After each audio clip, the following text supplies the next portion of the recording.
Hello and welcome to the final bell, the official Geelong Cats podcast. It is great to have you with us on the eve of finals. I'm so excited about this Saturday, 4:35, MCG, Collingwood, huge crowd. Winner goes straight through to a prelim final. Can't wait to talk plenty about that. We're going to catch up a little bit later on with Shannon Byrnes as well, the runner, the player welfare, the premiership champ for the Cats.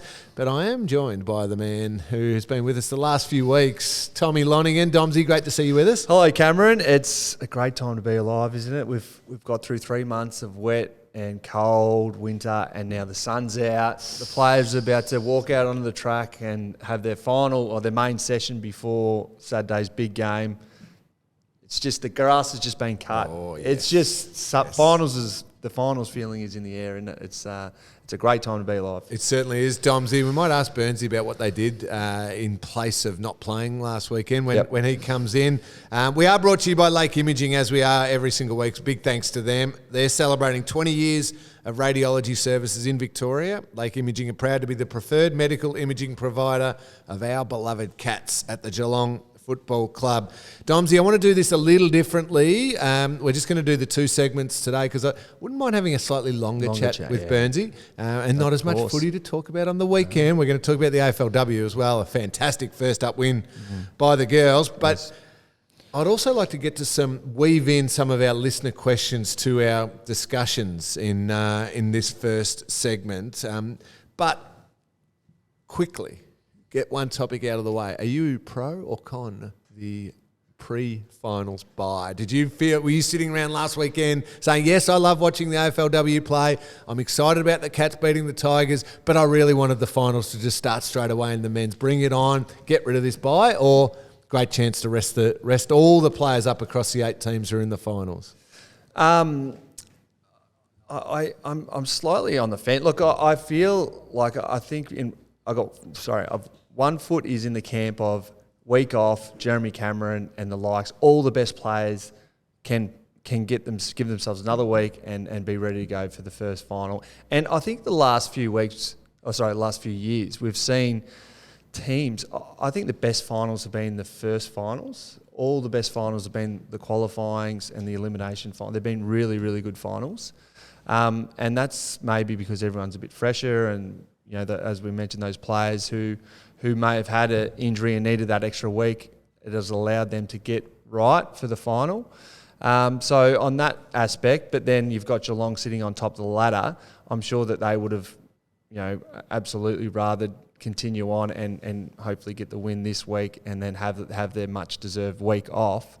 So on one hand, yes, but on the other hand, no. I'm gonna say yeah, I'm for it still. You're still for it? I think I am. Yeah, I think it just allows players to fully freshen up, and it allows for a really good final series. I get that it was advantageous to the Cats as one of the teams this year. It allows Jeremy Cameron. So yeah, the fan in me goes, oh yeah, that's good timing this year. But no, I'm against it because I think you fight and train and struggle and manage all year. And if you manage to get into the top 4 and you are good enough to win that qualifying final, and the 2 teams that win the qualifying finals, they're the 2 teams who should have that advantage of the week off. You've earned that over the course of an entire season, and therefore you should get a big advantage because you've put yourself in that situation. First of all, top 4, and then good enough to win those highly competitive qualifying finals. So I'm against it. But, of course, as soon as I pop my beanie and my scarf on for this week, I'm very, very happy that Jeremy Cameron will be playing in a qualifying final because all reports are that he is good to go. They'll test him out one more time in this main training session that's happening today. Hey, just another couple of quick ones too, Domsy. The awards happened in the weekend off. 5 Cats into the All-Australian team, including the skipper. Yes. Your great mate, Tommy Hawkins, is the captain. That's of the one I want to All-Australian ask team. about you, obviously being an All-Australian selector. We did touch on some of the players that might be in it, and it quickly came to my attention that maybe all of them were going to be in it after last week's podcast. So thank you for that. I don't think I gave you anything might have away, given me a little wink, maybe. But Tommy Hawkins as the captain. What a great achievement. And how did you get to that decision, or how did the group of selectors get to that decision? Yeah, so about, I'm going to guess, say 5-6 years ago, Kevin Bartlett, a long-time selector on the All-Australian panel, presented to the group, the selectors, about the All-Australian captain not having to be tied to a club captain. More almost it becoming an acknowledgement and a legacy piece for somebody. So I think the first couple of examples were Alex Rance and Buddy Franklin, who I think Alex had got to a 5 in a row All-Australians and was made captain. Buddy Franklin, I think it was his 8th All-Australian. This is all going off the top of my head, and he was captain. Little bit of a kick-up fuss was made there, and it was explained that the All-Australian captaincy is not an acknowledgement necessarily of he was the best captain for the year. It was an acknowledgement of the phenomenal career, the sustained excellence, and the legacy of that player in the game and his achievements through the All-Australian selection process. So you're talking 5 times, 6 times, 7 times, and some of the greatest of the great, 8-time All-Australians being acknowledged to then have on their resume All-Australian captain. Joel Selwood is the captain of the Cats and probably in my eyes the greatest captain in the history of the game. Tom Hawkins is also an outstanding leader. His selflessness, the standards that he sets of himself and of the group, a terrific leader, but he's almost excluded from becoming an All-Australian captain because he's not captain of the Cats. Joel Selwood is. But this, I think, provides an opportunity to acknowledge somebody's phenomenal achievements. Now 5 All-Australians to Tom. As I said, the best key forward in the game from an all-round perspective. Now, he's allowed Jeremy Cameron to shine at his brightest this year, and Jez Cameron, All-Australian as well. You know, even a possibility for a sneaky Brownlow. Jez has been that good this year. Hawk does all that to allow his other teammates to be simply superb. This is an acknowledgement of the legacy of what Tom Hawkins has achieved right throughout his entire career. And I am really comfortable with that. It's funny, as soon as this was announced, I think I got a little bit of feedback online, which tends to happen around All-Australian selection, that I pushed for it. I was so pleasantly surprised that it was others who brought it up in the selection panel saying, I think Tom Hawkins should be captain. And it was a basically unanimous hand up, yep, agree. And I was in the fortunate position where I could say, absolutely, couldn't agree more. And they arrived at what I think was a really terrific decision and an acknowledgement of Tom Hawkins' brilliant career that he has had and is still going strong.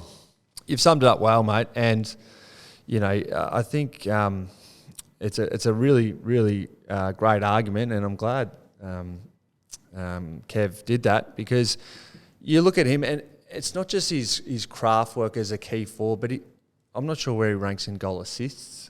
Through the roof. Well, you'd know that. You would have discussed that. It's thoroughly deserved from my eyes, and he's just got better and better as the years have gone on, into his 30s. I think 4 of his All-Australians are post-30, and then the one in 2012 in his massive breakout season after the 2011 Grand Final. He's been huge. Tommy Stewart, multiple All-Australian. I think that's 4 for him. Yes, thank you. Just had to double check. Jeremy Cameron as well, 3-time All-Australian, I believe. Sorry, Jez, if I've shortchanged you at all. And Mark Blitzarves and Tyson Stengel achieving their first All-Australians, and both fantastic stories in their own right about the hurdles they've had to overcome, the different pathways that they've taken to have incredible seasons and have those acknowledged. The Rising Star was also presented, and a unanimous winner, Nick Dacos, in the end. One of the most unbelievable debut seasons and highly deserved, and congratulations to Nick on the year that he's had. But also a unanimous second place. Sam De Koning was there, 4 votes off all the judges, an incredible season.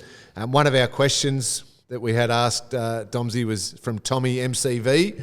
He said, was SDK robbed of the Rising Star? Tommy, I'll answer it like this. I think SDK probably wins most other years. Yeah. I was about to say the same thing. Unfortunately, he ran into a year where Nick Dacos was just phenomenal. Yeah. We probably haven't seen someone really burst onto the scene like Dacos has since Chris Judd, maybe Is it number 14 from the Cats says hi as well? Oh, yeah. Well, sorry, maybe Joel and Chris Judd together, I'd say. But look, he's been... You can't dispute the argument that he doesn't deserve the rising star. He's been awesome, Dacos. So Sam DeConning, as we mentioned, most other years would have probably won this, especially as a key defender. You rarely see key position players take out these awards. So fantastic for him to be recognised, and also was named fullback in the under-20 AFLPA under-22 team. So that's a great achievement for him. Great achievement. And to take you inside the process with the Rising Star, it is very much a private vote. So the All-Australian selection is round table, ideas, debate, arguments, all of that, and you come to a consensus.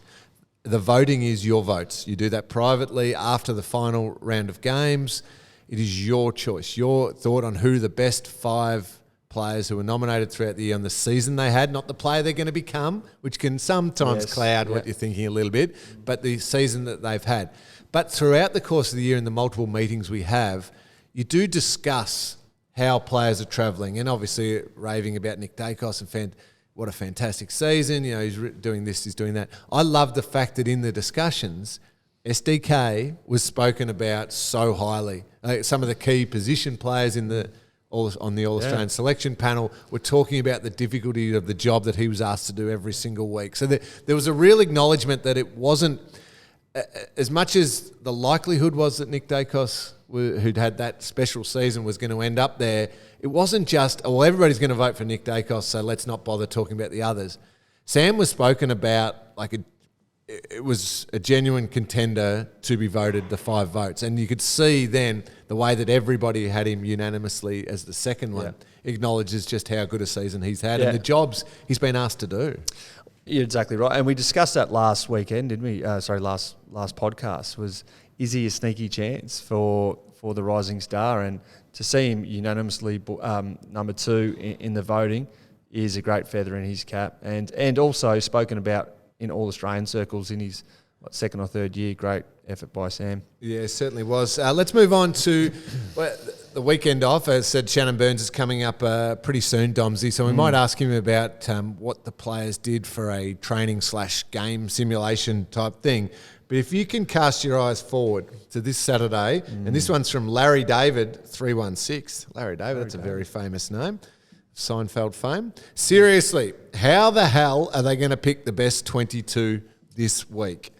It's a good question. As I said, the beauty of us being on the podcast is we only need to bring players in, Domsy. We don't actually have to drop them. Yeah. Likelihood, Reece Stanley, available from that adductor worry. Mitch Duncan missing the last 2 games of the season with a little hip issue. Good to go. Sam Menegola was managed, and I think there was the concussion issue. Good to go. And as I already touched on, Jeremy Cameron, good to go. Tommy Atkinson managed.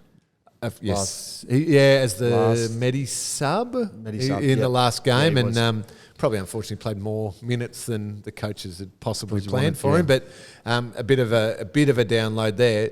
So availability is very, very good, Domsy. I'm assuming they all come back in. Let's not go ins and outs because it's going to be a bit of a mess. But just how robust and difficult the selection process will be from here to pick the best 22 and then who that Medi-sub is. Well, I listened to Chris Scott on Footy Classifieds the other night, and just his facial expressions when he was asked this question or speaking about selection this week, he knew that it was going to be extremely, extremely difficult. And this is a great it's a great thing for Geelong to be in this position. I don't think previously the footy club have been in a position where they've got so many fit and healthy players, and it's a testament to the coaching group, the medical staff, of how they've managed each and every player throughout the year. But now some real difficult decisions need to be made, and we're not right at the pointy end. I'm talking grand final week when it becomes really, really difficult, and we've both been through that in terms of some of the players that have missed out. Grand final week, we're still a few weeks off that, and this team that plays this week, as Chris mentioned the other night on Footy Classified, probably won't be the same team that plays in the grand final if they were to make it. So difficult decisions to be made, but you'd think that those players would come back in. Cameron definitely, Stanley yes, Duncan, yes. And Cam Guthrie was the other one with a little shoulder concern from that Eagles game. This is Chris Scott's quote. Cameron will play, as in Jeremy. Stanley will play. Mitch Duncan will play. And Cameron Guthrie had a little bit of a shoulder, but he's fine. So pretty definite there from Chris Scott. We've said it all along. It's the place you want to be at. It's a great place. Unfortunately, the byproduct of it is some heartache and some heartbreak, ultimately, if it does get to 4 weeks' time for certain players. But I think to be a really great team and ultimately a premiership winning team, there has to be that heartbreak because there has to be that pressure for spots. So many worthy and good players putting their hand up, ready to play and ready to go, and ultimately some don't get that opportunity. But those who do know that they're playing for themselves, they're playing for their team, they're playing for their club, but they're also playing a little bit for those who don't get the wonderful opportunity and the responsibility to represent the team. Absolutely, and I think we've had this discussion before, Ling, but I personally think if you've played, whether it's one game or a certain amount of games throughout the year, you're part of the team, and although you're not running out, there will be players that miss out on grand final day. I still believe that those players should receive a medal because you can't fit 45 into 22, and there's going to be some heartbreaking decisions. But they've still some of these players that will, as we mentioned, will miss out on potentially a grand final in a few weeks' time. It's just an unfortunate thing. The first hurdle is this massive game against Collingwood. They're in wonderful form, just like the Cats are. And Aaron Gillo asks, who was the best big-time finals player you played with and who will it be this year? So going into a monster game, and that's what it is this Saturday. There's no hiding away from it. It's Collingwood. They're a huge club. There will be 90,000 plus at the MCG. It is a special experience to be able to play in those games, Domsy, as you well know. Who stood up best in your time in those games? And then I'll ask who could possibly do it for the Cats this weekend.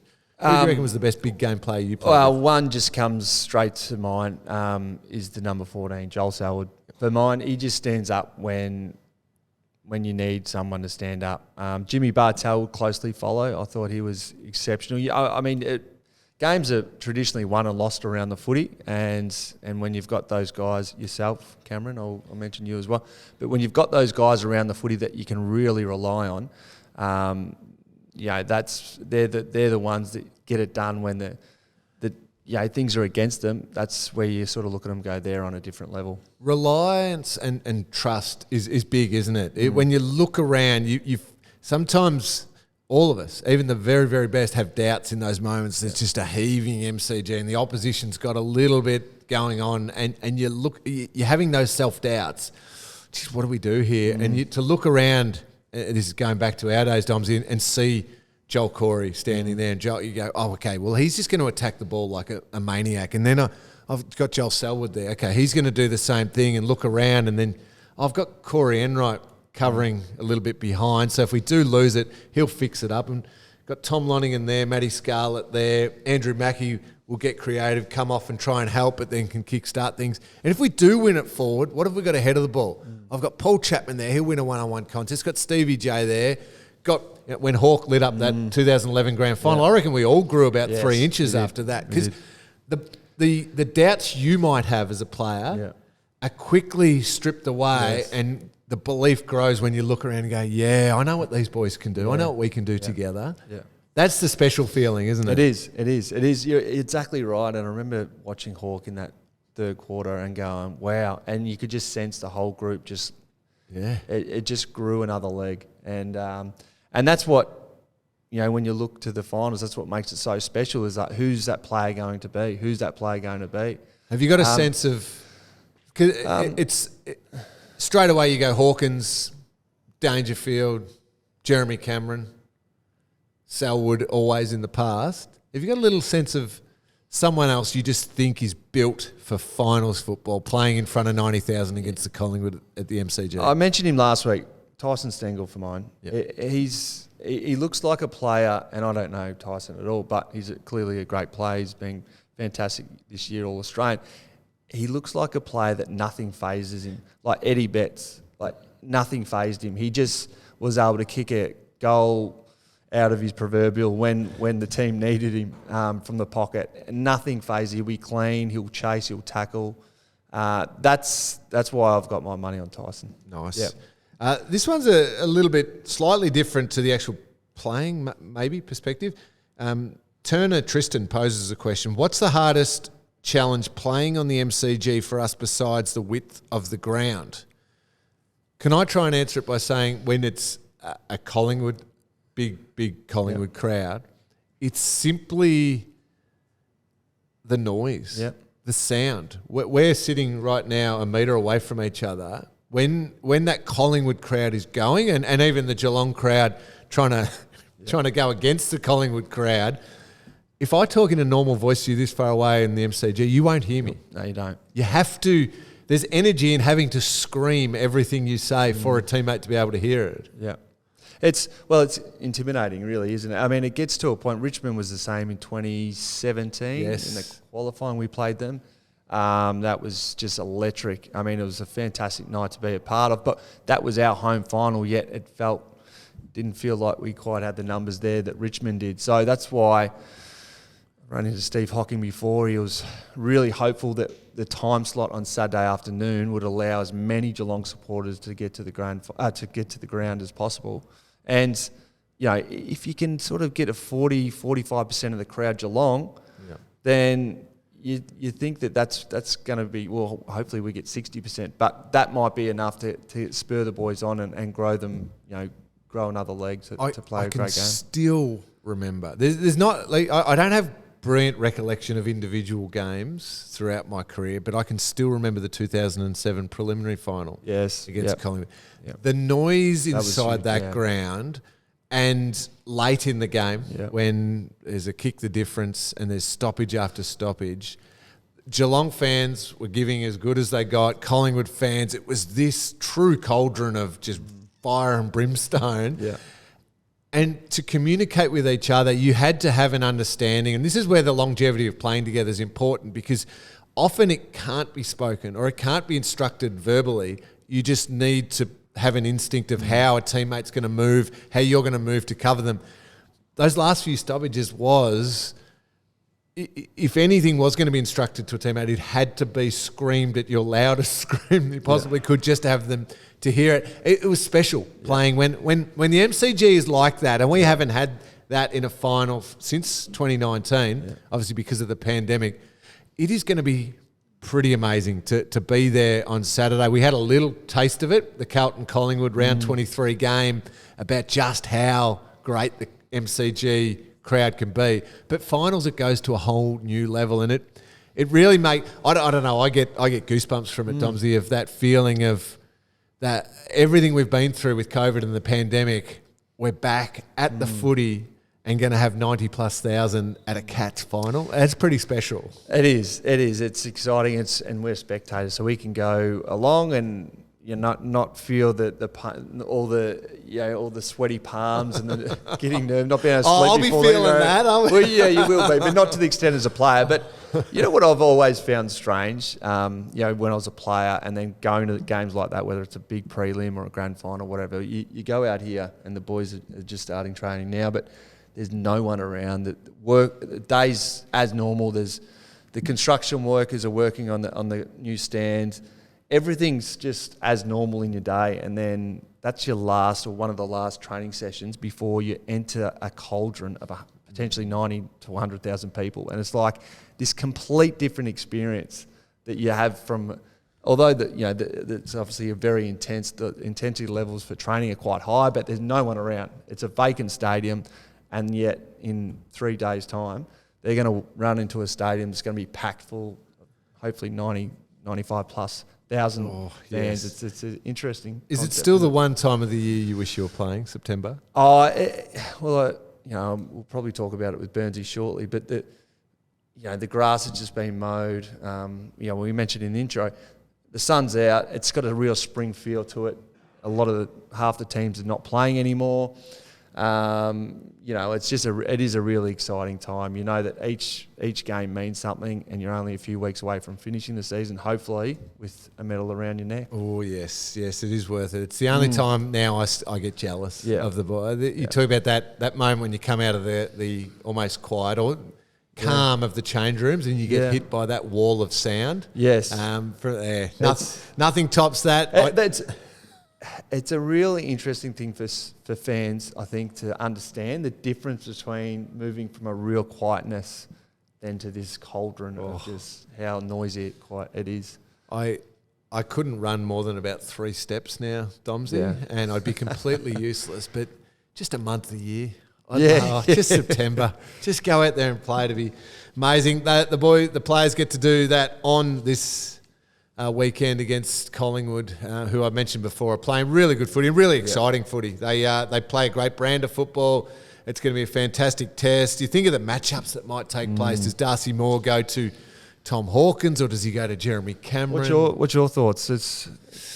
I reckon he'll want to stay deeper, so he'll go to Hawkins. I wonder if Jeremy Howe, with his athleticism, is Jeremy Cameron. I think Howe is Jeremy Cameron. Yeah.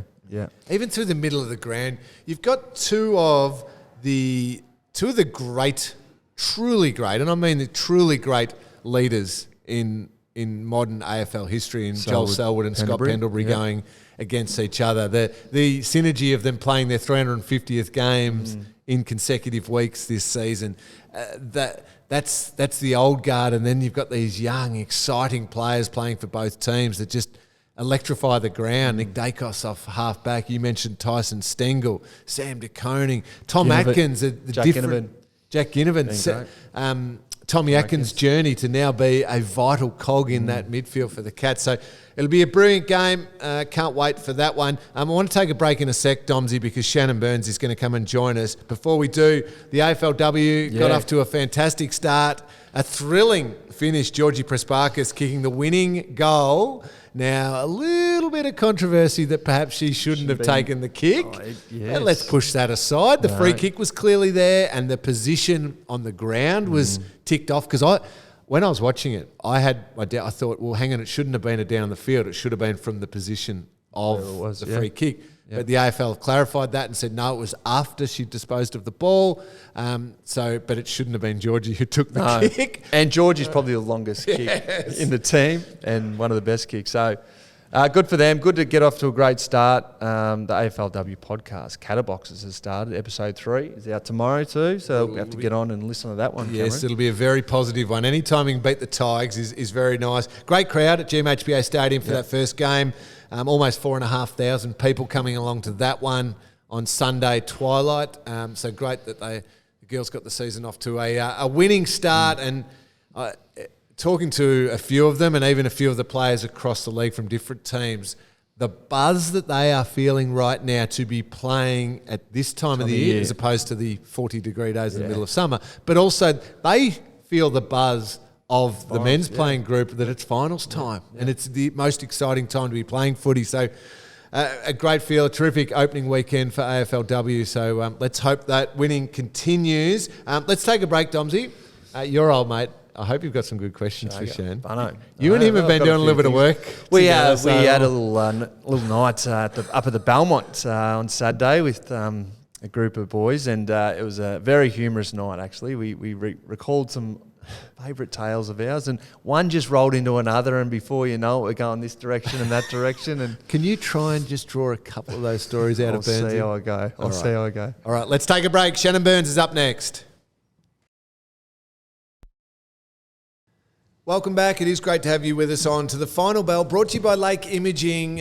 We did make a promise right at the start, Domsy, that Shannon Byrnes was going to be joining us, and he has walked in the room. Burnsy, it's great to see you. It's always great to see you, but especially on the eve of finals. Yeah, absolute pleasure to be here, Lingy, and no better time in the year, with football than finals time. Wednesday afternoon, am I allowed to mention the time? I'm not sure when this goes to air, but the boys are going to be out here today, and it's perfect weather. The grass is cut. It's, you know all that jazz. It's just brilliant, and excited about what's ahead. It is all that jazz, but there is something special about this time of the year. So just quickly, paint, we're looking at over the oval right now. We are recording this on a Wednesday. There are some witches' hats, no players. So what are the players doing today? They're gonna have their main training? Yeah, main training will be out there today. They had a really good hit out on Friday.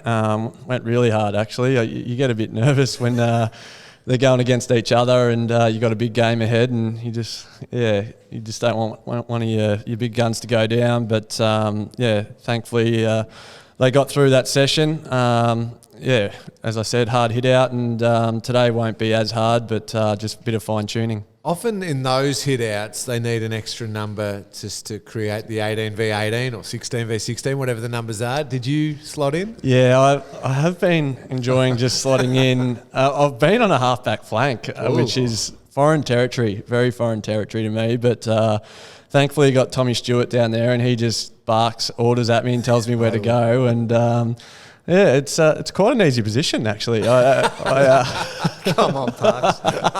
I can't believe what I've been missing out on all these years. I tell you what, you can just drift off, and you actually have to defend, mate. A few easy kicks to be had back there. Right. Let's just see how you're. Just in front of 90,000, caught on Charlie Cameron deep in the square, mate. I'll tell you, it doesn't get much harder than that. Yeah, righto, Tommy. That's where the easy kicks aren't on offer just at that point. You started as a forward and went back. I'm starting to realise that you might have been onto something there. I was ahead of the game, wasn't it? You were. Hey, tell us what you're up to. So off field, you're obviously welfare, making sure the players are looked after off the field. What's your role right now? The VFL boys are finished. AFL's still going. What are you up to now? Yeah, my role's wide and varied, and that sort of started to get bigger when COVID hit, really. I got the runners gig at Melbourne a couple of years back, and I'm absolutely loving that. Bit of game day involvement, and a little bit of banter here and there, all above board, of course. And I'm involved in a lot of the team meetings leading into the game. Obviously, I need to know what I'm talking about when I give the messages out. And doing the player welfare, my focus is the 1st to 4 year players. So really enjoying spending some time with those guys. There's obviously some great talent coming through. We've seen Stengel and DeConning and Maxie Holmes and these guys, so doing a lot of work with them and Matty Egan. We run the academy group, the Cameron Ling Academy, I should say. Thanks, Shan. Yeah, remiss of me to mention that. There's a big picture of him downstairs now, a little caricature. Have you seen that? I have been sent the photo of that. Yeah, very nicely. Yeah, it's very impressive. The text hasn't got on. James Kelly hasn't got the text. It's only a matter of time. It's only a matter of time, Tommy. We'll get the t-shirts out, the stubby holders. I'm sure they're all coming. It will be. It's gonna take off. Well, speaking of banter, you did say that before. Yes. You've been known to dish a bit of lip out from time to time as the runner and as a player. When you play, you were good on the lip. Is there much banter that you get involved in when you got the pinks on out there? Well, there's not a lot of time to give a bit of banter, I suppose, out in the ground. You're only allowed out during after goals now, and then you've got 2 times in the quarter where you've got 90 seconds to deliver a message. So if I'm going to give anything, I need to get out there quick. So and you're quick. So that's the main reason I get out there quick, just to give myself 30 seconds up my sleeve to be able to give a little something back if someone shoots something my way. But generally speaking, you've got too much in your head as a message that you need to give, that you don't have enough time, and you don't want to just be to be able to drop the punchline and you have to get off the ground. So it's all about timing. Really. Yeah, well, that's interesting, because I did hear last year's grand final, Cameron, that Shannon became a little bit chirpy as the D's started to get on a roll in the 3rd and 4th quarters. Is there anything you need to elaborate there, Shannon? Oh, I'm not sure where you've heard that, Tom, but no particular Bulldogs defenders or anything? Oh, look, they I'm sure they would say themselves that they had a bit to say as well. So I think it's a gentleman's agreement that we What's said on the field. all that jazz. But Domsy, if you can't get that out of him, then no one can get that out of him. He's going to hold that in a vault. Some of that banter. You two are actually known as a bit of a comedy duo at the moment. Appearances recently. We went to the Belmont Saturday night, and Bono was up. He was doing his finest work. It was the Tragics. No, I very much enjoyed that, Tom. We were able to bounce off each other pretty easily. We've drafted the same year, so a lot of our stories we'd been there together.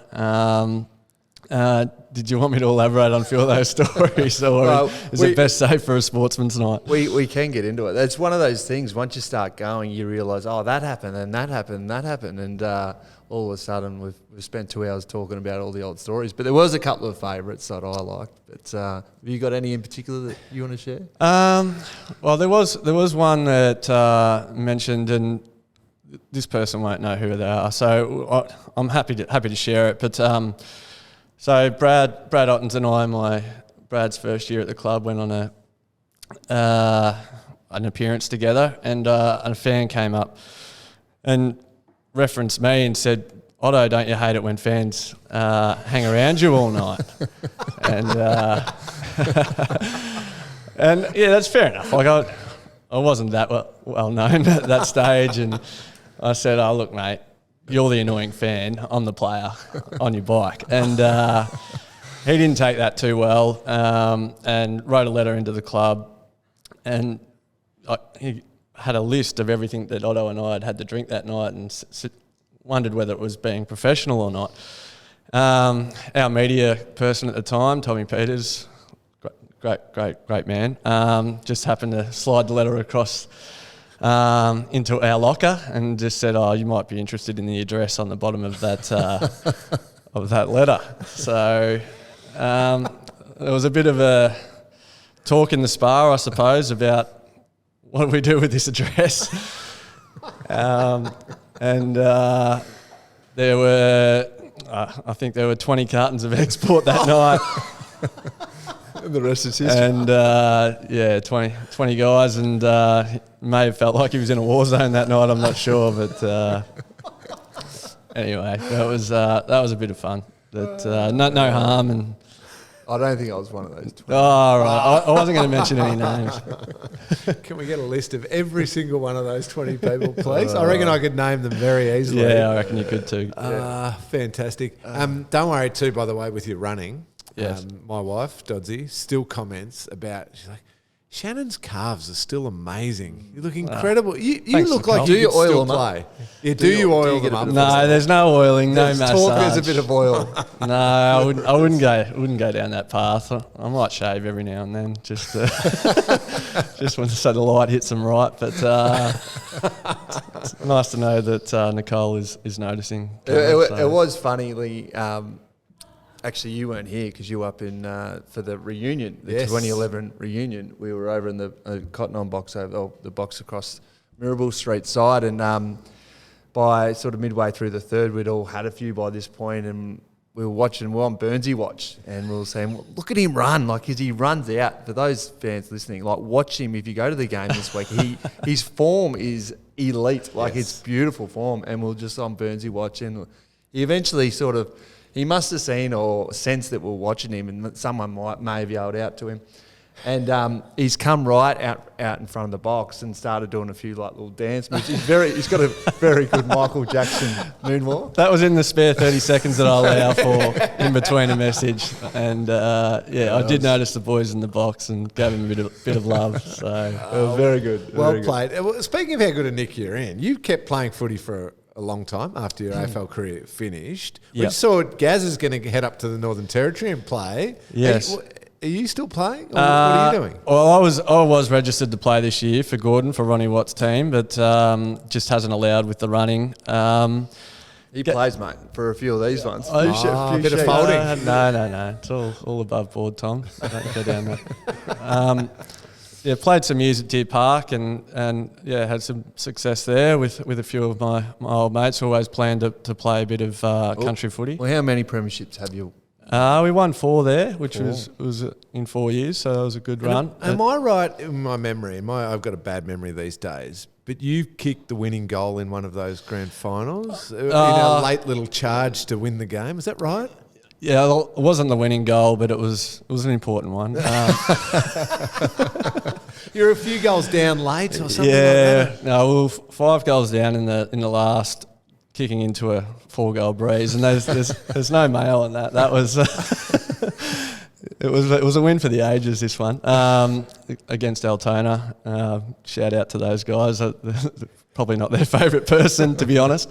But that was 2019, so we're still technically running premiers there because the last 2 years were wiped out with COVID. So it's been a 3-year reigning premiership. So did you kick 2 or 3 late? What was your last quarter? Come on, no. What was your last quarter? Look, I just played my role, Cameron. So it's how many? No, I played my role. I'll leave it at that. I'm not about spruiking, but. We had a good day and got up by 3 points, and we actually had 3 guys sent off in that second half. So we're playing with 16 in the third and 17 in the last. So it was, it's the stuff of legends. There we go. We got it. We got what we wanted eventually. You're not going to go join Gaz up in the NT, are you? I'm playing tennis with him tomorrow. So it was a bit of a random text to have a hit of tennis, so he might be softening me up to get up there and play with him in a pocket. I'm not sure what he wants there, but I've got some family up in Darwin, so I won't rule it out. Now, just back on the first 4-year players, we'll straighten up just for a second, Cameron. Good boy, Domsy. Straighten us up. What's some of the things they're doing off field? I know they're studying. Are they working? Yeah. What are some things you're working on? There's a good bunch of them that are studying. That stuff's a bit boring, I suppose, for the podcast. But the stuff I get excited about outside of their study work and community work is the networking that they are getting involved in, and we.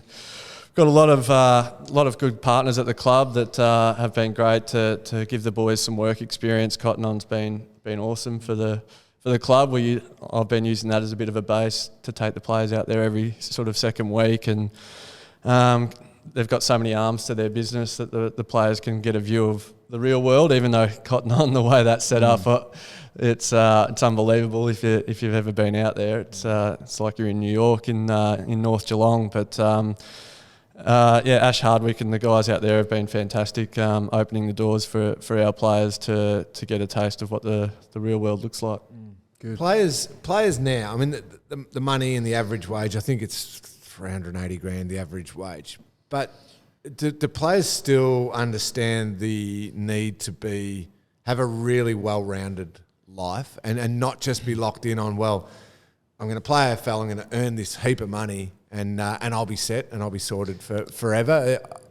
Do they come prepared and ready, like, I'm going to study or I'm going to work or I'm going to take up these networking opportunities or I'm going to learn basic life skills, cooking for myself because I'm living away from home for the first time. All that, they come with a mindset of it's not just about the footy. Yeah, and I think the modern day athlete is so much more open to those types of opportunities. I listened to a podcast during the week of Harry Garside, the boxer, the amateur boxer, and he's 24 and basically just spoke about everything but boxing. Like he defined himself as everything but a boxer. And I think that the young guys coming through now want to be seen as more than just a footballer. So they're coming and asking about what else they can be involved in. I think when we started, obviously the internet wasn't, and phones and everything like that didn't open your world up as much when we first started, and football really dominated who we were and what we wanted to do, which is fair enough, and it is, a huge part of who we are. But they are more curious about what else is out there. That's what I've found in recent years. So it's much easier to lead them to the type of opportunities because they're looking for it in the first place. You're not trying to convince them to have a look around. So it's a bit of the new age, really. And that makes for a better a better player performing on match day too. If they've got a balance in their life, whether they're studying or networking or whatever it may be. Yeah, do you find that? Oh, absolutely. I think if you attach yourself just to football and that's your whole identity, if you're not having a great week, basically it dominates your life. You go into a bit of a hole. Whereas if you've got other distractions, other interests, passions, you can keep yourself pretty level-headed no matter what's going on the field. It's a massive week at the club this week, leading into this qualifying final, and hopefully a huge month. But I'm going to take you away from that just a second. That'll all take care of itself, and I'm sure the team will be prepared perfectly. Of these young guys that you've had really close experience with this year, cast your eyes forward to season 2023. Who are you most excited about? Give us one or two names, seeing them grow and get a great opportunity at senior level that the fans listening right now might be really excited about in the next year or two.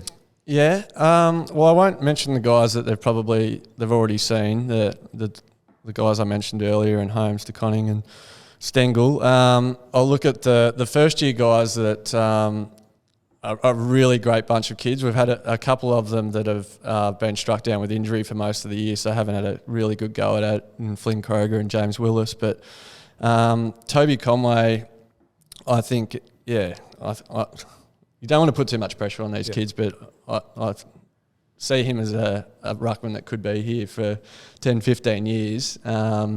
He's just not just the way that he plays, but the way he leads, the way he sees the game, how much he cares about his game. He's always in here doing extras. He's just someone that I'm really confident is going to go on and have a really strong career. So ruckman take a bit of time. But, so again, don't expect him to come out and dominate next year. But as a long-term prospect, I think he's as good as any young ruckman in the game. So I went and put pressure on him, didn't I? But and who else? Well, Ollie Dempsey, you only saw a glimpse of him. Just how A very exciting glimpse. And he's come from a background where he hasn't played a lot of footy as a junior. So like the upside in him is massive. His running capability is huge, and he's another one who just stays out in the track, wants to learn, will do whatever it takes to improve himself. I think those two are the ones I just see some huge upside in, and I suppose the supporters should feel excited about seeing them in the years to come. It really was exciting watching. I mean, talk about Ollie, but then Mitch Nevitt, these types of players. Even just they were small glimpses, but getting those couple of games into those players, it filled everybody, the fans, with a real enthusiasm for the future. Yeah, it did. So moving on to this week, what's the feeling like down in the change rooms? Training? Are the boys tense? Are they relaxed? It's obviously a more mature group. So you've got Isaac Smith and Joel and Hawke. These guys have all done it before. Is it having that maturity and we've done this before? Is that helping the group? Yeah, I think it does make a big difference having the mature guys that have obviously been there and done that before. I think like with our group, like we've won 13 in a row. I think just reminding yourselves that you don't actually have to do anything more than what you've already been doing. Like it's been working pretty well. A lot of players probably tend to think, I've got to become a bit of a Superman in finals and deliver an unbelievable effort or do something really special. I think it's the ones that realise that what we've been doing is working pretty well. If we continue to bring that, we're going to be pretty hard to beat. And I think if you go in with that attitude, you don't get too anxious about doing something special. You just I guess reset and bring the same mindset that you've been bringing to most games, and hopefully no one moment will overawed you. I know we're going to finish up, but he's a great example of players playing their role. You look back to 2009 and the impact that he had in that grand final. Without question. Crucial moments. Yep. A couple of times against Raf Clark, one-on-one, and just won those important balls. And that's what it comes down to in big finals, these big moments, and you've got to be able to execute in those moments. But as you were saying, not do anything you've never done before and become this Superman. It's do the things that you've done all year that's made you a valuable part of the team, and also made the team a really strong team. So really important words. Burnsy, thank you so much for joining us and sharing what's happening at the club right now, what the exciting things that are in the pipeline for the future, and hopefully you and Gaz can reunite and dominate. Yeah, that'd be nice. Who wins that? Who wins? What's your tip? The tennis. I'm pretty confident. Not anything else. Gaz would probably take me down at. He's a freak at everything, but I reckon I might have him. How serious do you get to beat him? We're very competitive.